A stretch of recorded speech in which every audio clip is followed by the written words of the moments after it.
Hello, everyone, and welcome to An Apple a Day. This is your host, Apple, here. We're going to go ahead and get started with our 5-minute meditation.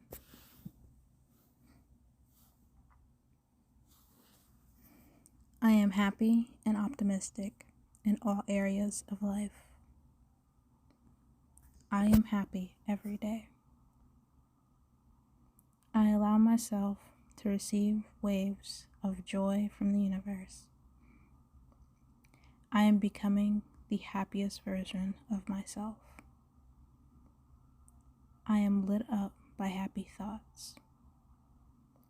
I attract happiness and love everywhere I go.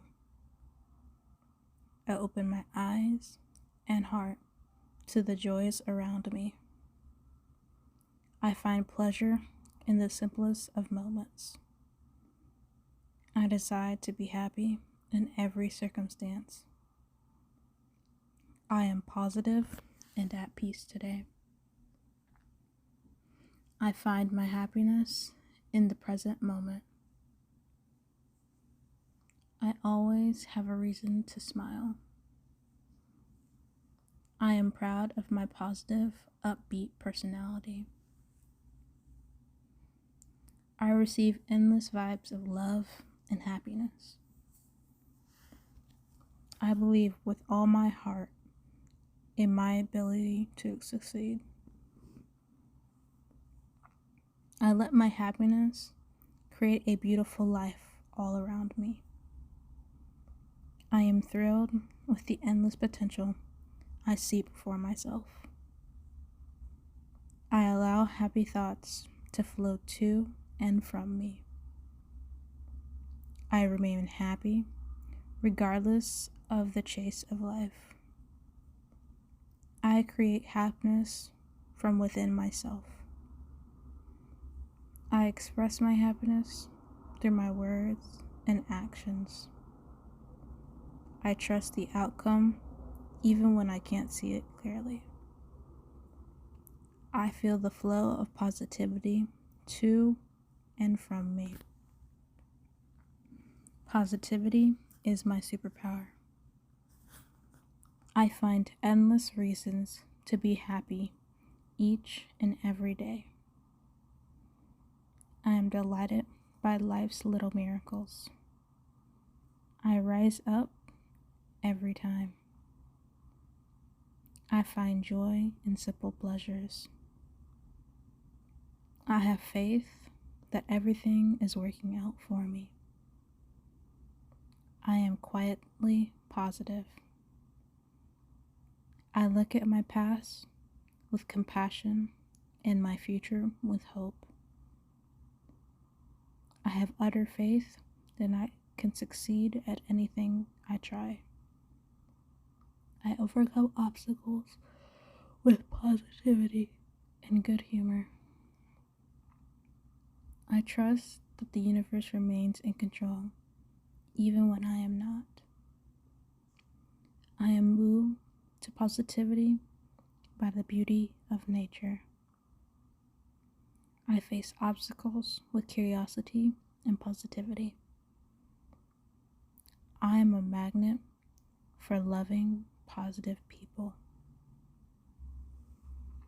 I approach challenges with confidence and positivity. I am healed and happy. I allow myself to feel positive under challenging circumstances. I see and appreciate the magic of life. I am positive about all the exciting things going on in my life. I am thankful for the beautiful gift of life. I am glowing with happiness and fulfillment. I experience and appreciate peace and happiness in all areas of my life. I am a source of gratitude and joy. I find reasons to feel positive within my soul. I am filled with love, success, and gratitude. I easily and effortlessly express my gratitude. I am thankful for the beauty that surrounds me. I am a positive person by nature and by design.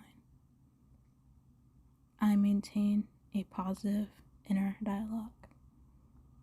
I am filled with hope and positivity for my healing process. And that will do it for our 5-minute meditation. And let's go ahead and get into our episode topic.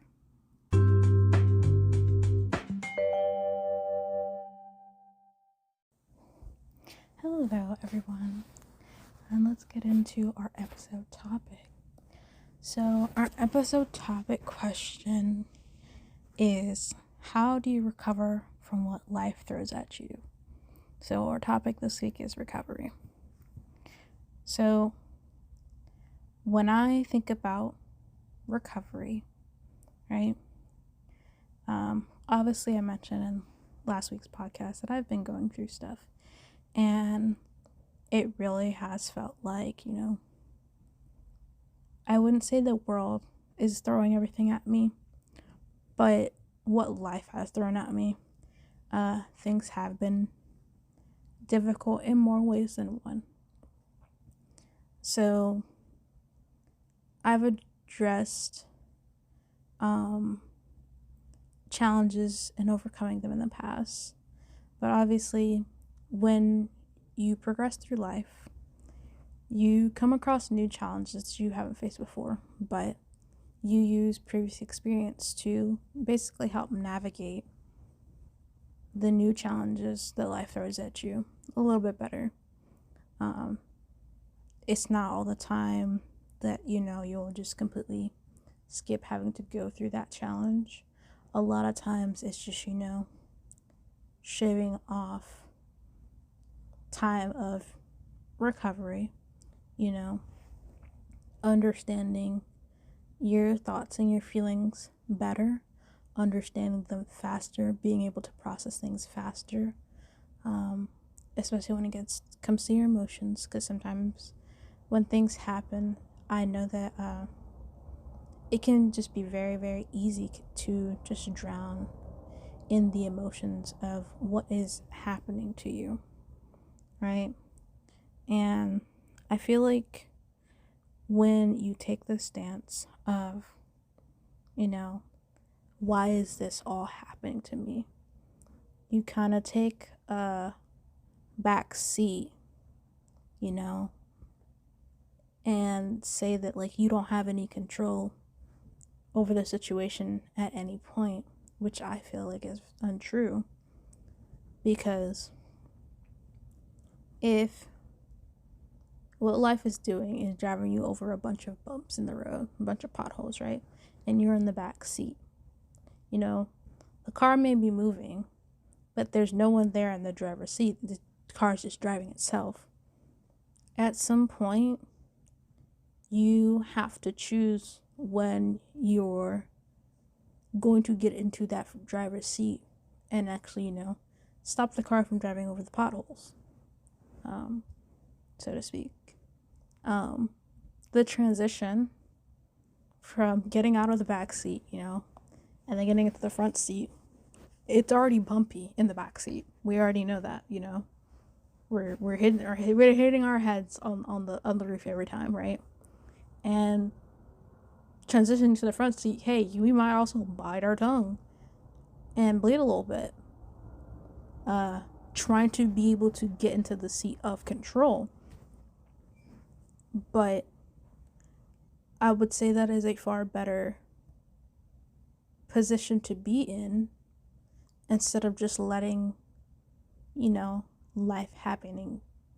Instead of just letting life happen to you. Instead of just, not having any active role in what's going on, or not feeling like you can change anything. Because I feel like that's a very defeatist way to look at, approaching challenges and difficulties in life. You don't want to approach it in a defeatist way. You want to approach it in a way, I feel, that is realistic, like understanding, what's at stake, understanding what you have to do to get to where you want to go, even when it's the hard decisions that need to be made or that you have to go through. But regardless, if you want something to change, for the most part, when it comes to your life, you have to be the one willing to get up, get into that driver's seat to be able to make that change.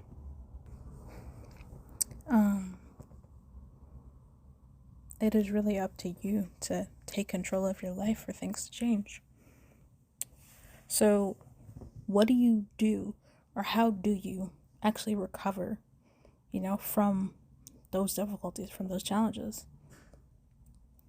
I feel like sometimes different approaches can work while solving the problem. And they may help you understand or know how to tackle the problem. What I mean by this is that just because you are dealing with a certain aspect of life, and let's say, for example, it is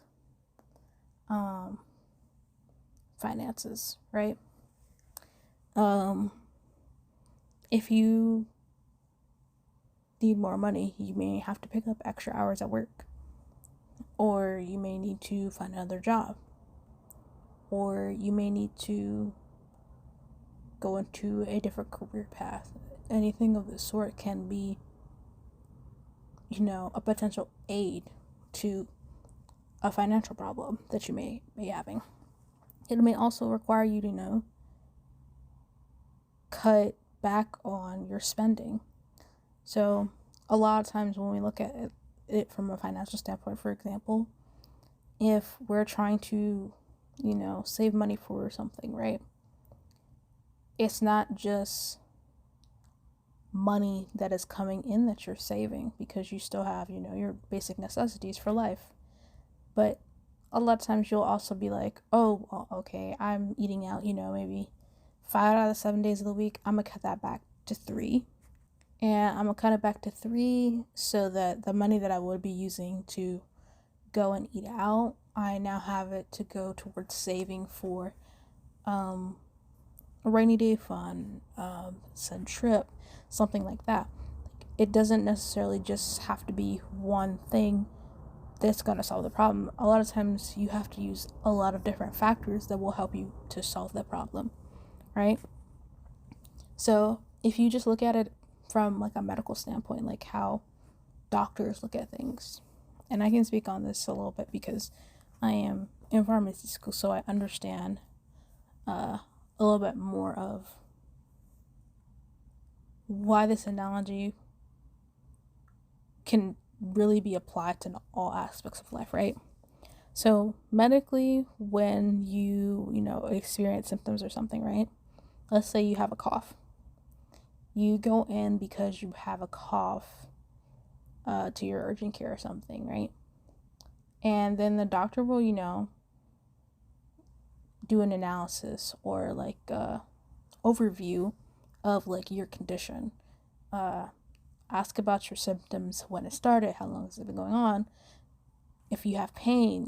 They ask a multitude of questions to, gauge on the seriousness or severity of this problem that you have, right? Or they're essentially giving you a consultation for the symptoms that you're presenting with, right? So once you get that consultation, they usually, give you a diagnosis.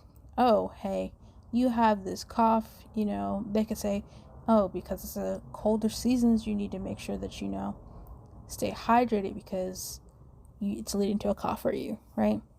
And then after you get the diagnosis, you either get like a recommendation or, a prescription for some medication to help treat the ailment, disease, or illness that you have, right? So, as I was saying in the example I gave, you have a cough, doctor saying, hey, it seems like it's more so because, it's drier out. It just seems like you need to make sure you stay lubricated. So to combat that, you would need to drink more water.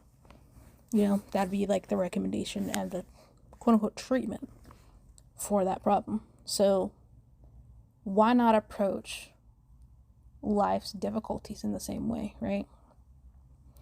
The consultation that you get in life when you're dealing with something, it may be as simple as, talking to a friend or talking to somebody trusted, and then beyond that, it can, as I said, it can be as simple as, talking to somebody who is trusted, whether that be a friend, family member, adult. But that is your consultation. Sometimes you do need to see a medical professional about certain things.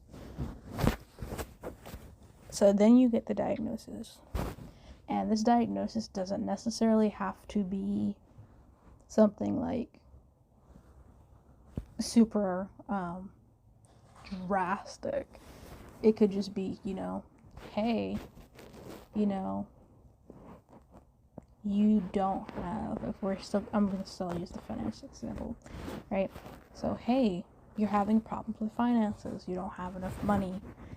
And for example, like, let's say the finance problem is because you don't have a job anymore, right?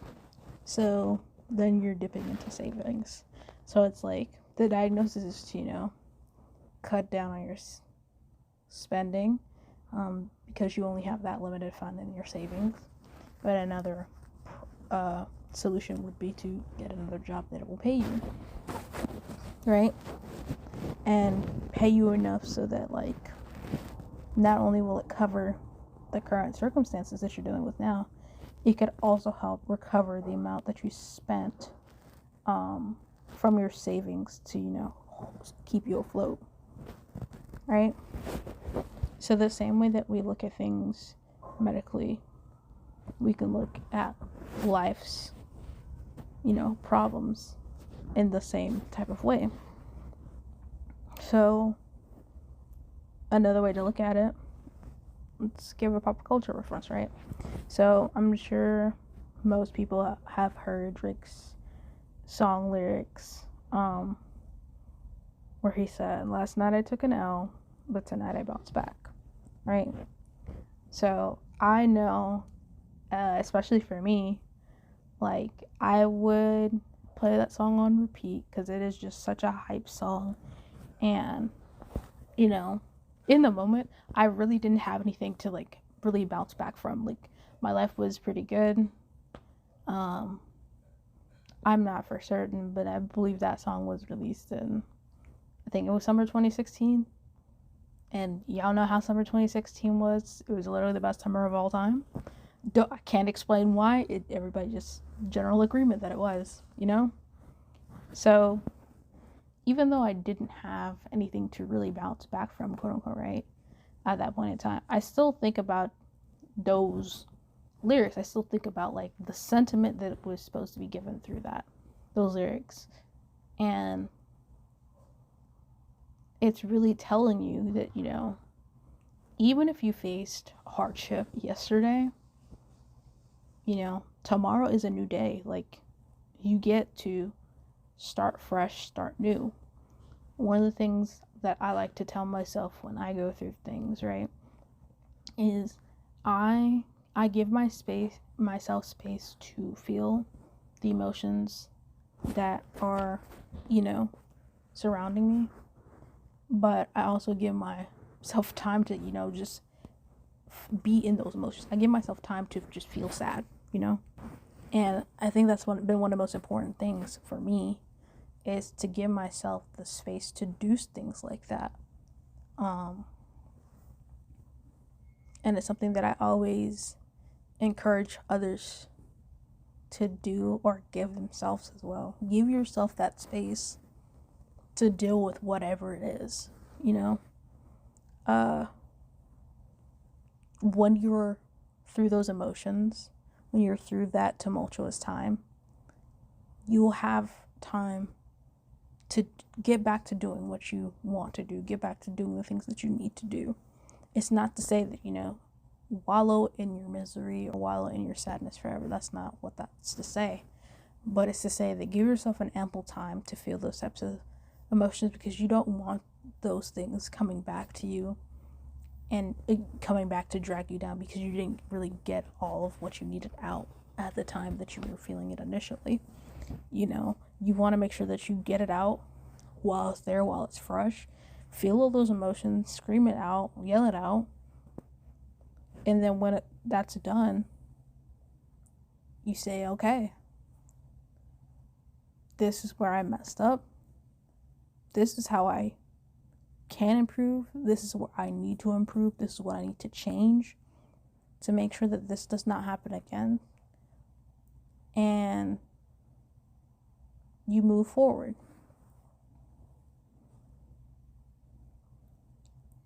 I think another aspect of that sentiment is also that when you go through recovery, right, you have to also ask yourself during that process of getting, back to your quote unquote normal self, right? Are you looking to just get back to where you were before? Or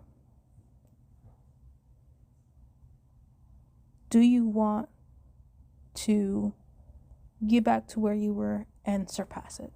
Or, don't even just get back to where you were, just straight up going past what you were before, right?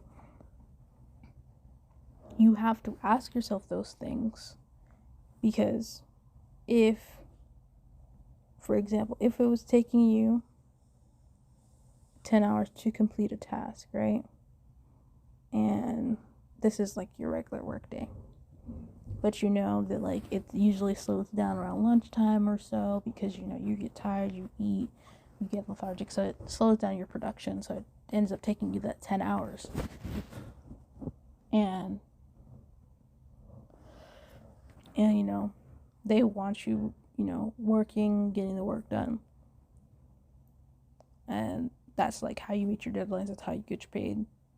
It's not by, the hour. It's more so by you getting those tasks done. But, those 10-hour days, those are draining for you, And maybe it's also the fact that, like, after lunch, after you slow down a little bit in production and efficiency, you also slow down and the quality of your work deteriorates, right?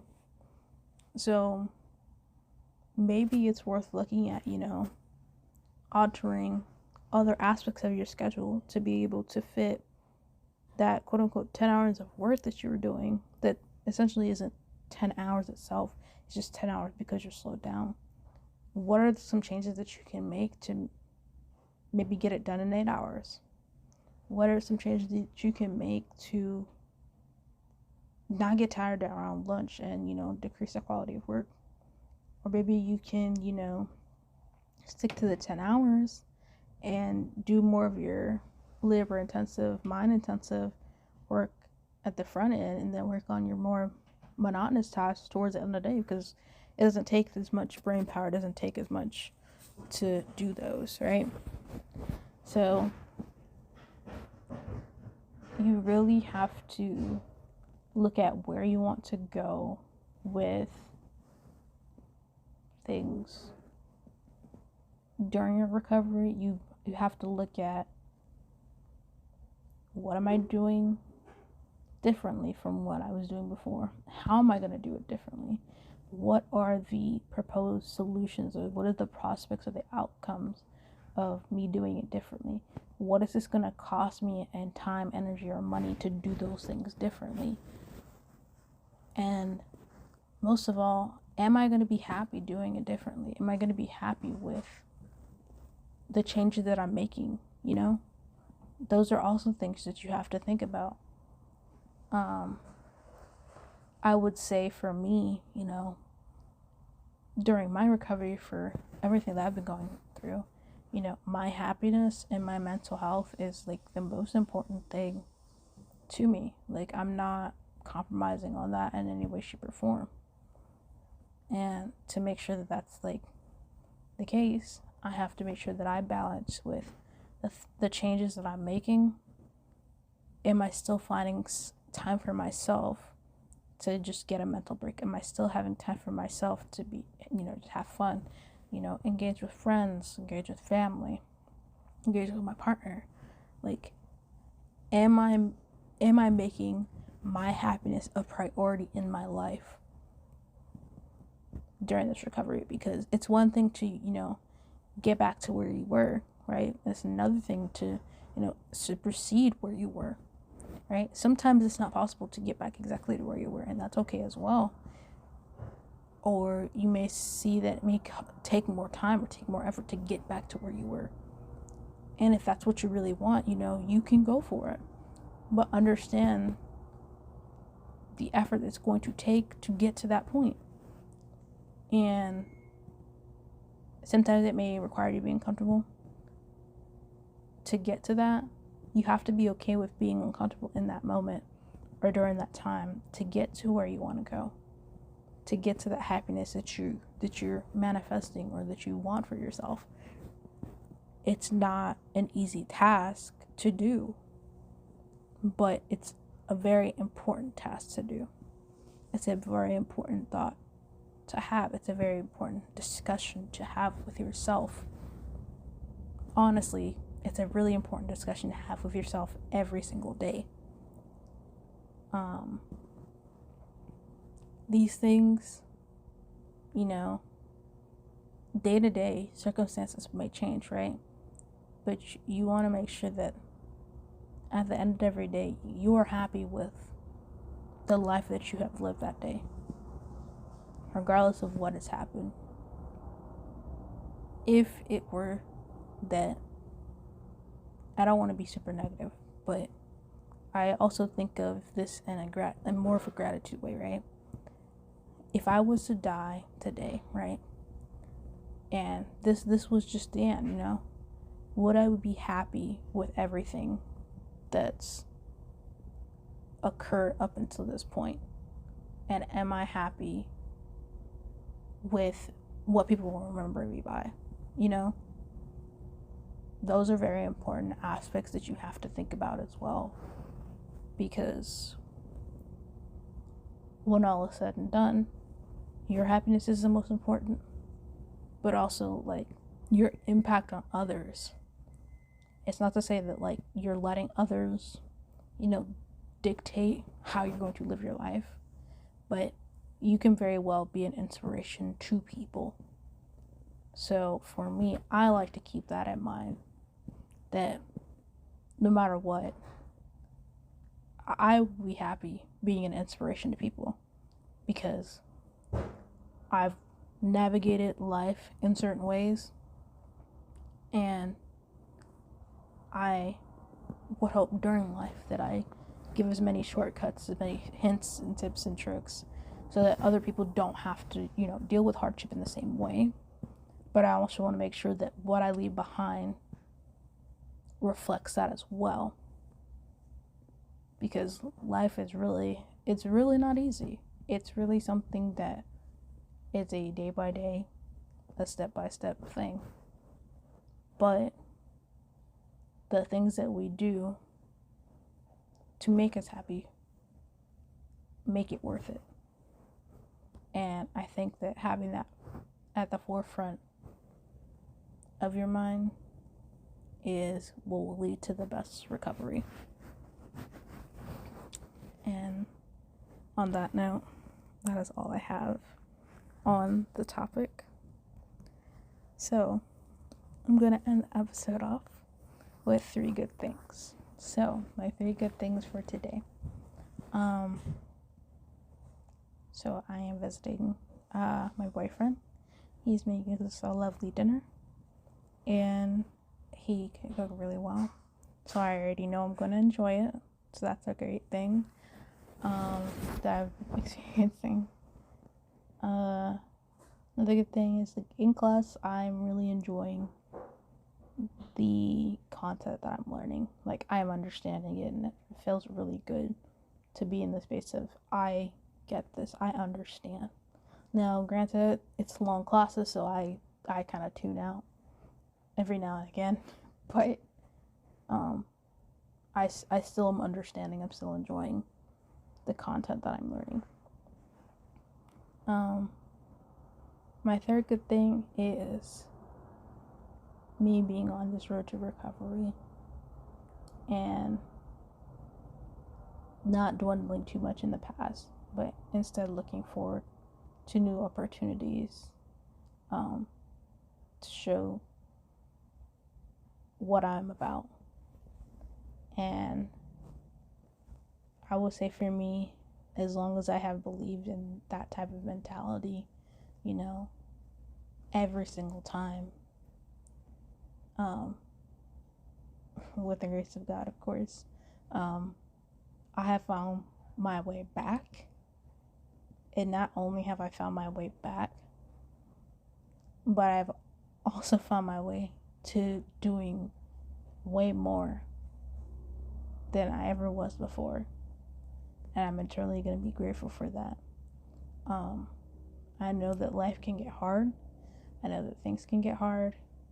But I always will have the hope that not only can I tackle this obstacle, but I'm going to make it out on the other side, and I'm going to do better than I ever did before.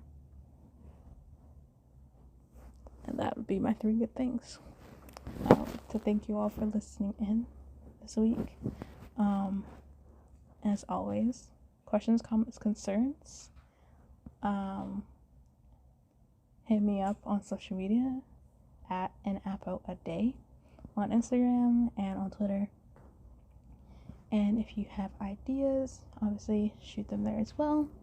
For topics, I am still getting, I'm still in the process of getting, guest speakers and stuff on here. So please stay tuned for that. I can't wait to start that. But as always, thank you all for listening in, and have a good one. Bye-bye.